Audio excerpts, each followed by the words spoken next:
Rebonjour, je vais continuer mes petites capsules. Cette fois, je voudrais donner une brève définition du photon.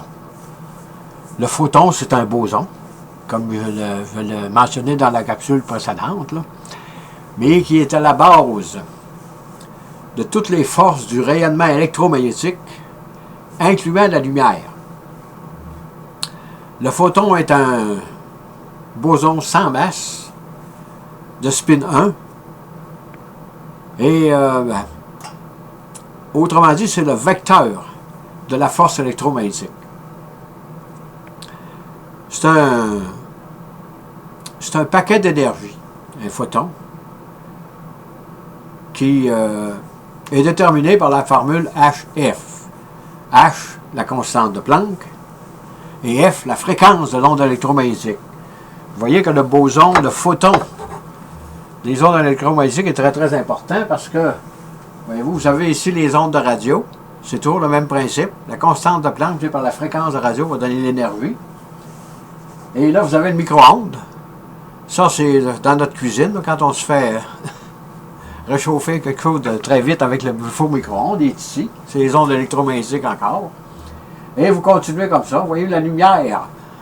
La lumière visible que nous permet de voir dans l'univers, c'est cette toute petite partie qui est ici des ondes électromagnétiques.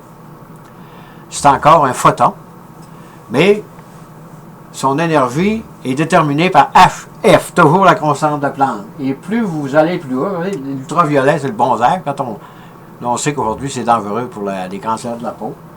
Et vous avez les rayons X, et à la fin de la gamme des rayons électromagnétiques, vous avez les rayons gamma. Eux, ce sont les plus puissants. Les rayons les plus puissants des ondes électromagnétiques, ça pénètre n'importe quoi sur les rayons gamma. Donc, c'est le photon, c'est le vecteur de la force électromagnétique. C'est lui, autrement dit, qui détermine la force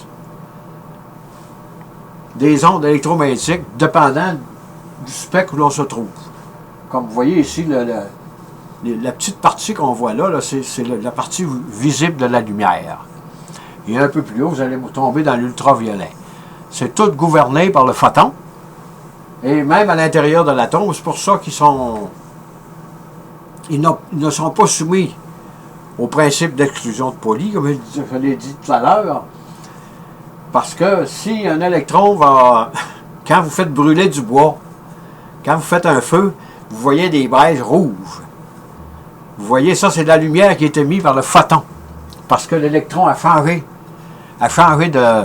il y a un électron qui a changé d'orbite, mais il y en a des milliards, là, parce que quand ça brûle, c'est petit, un atome, c'est très, très petit. Et c'est ça. L'atome émet une énergie électromagnétique sous forme de rayons lumineux ou de chaleur, si vous voulez. Sur ce, je vous dis bonne écoute, au revoir et à la prochaine.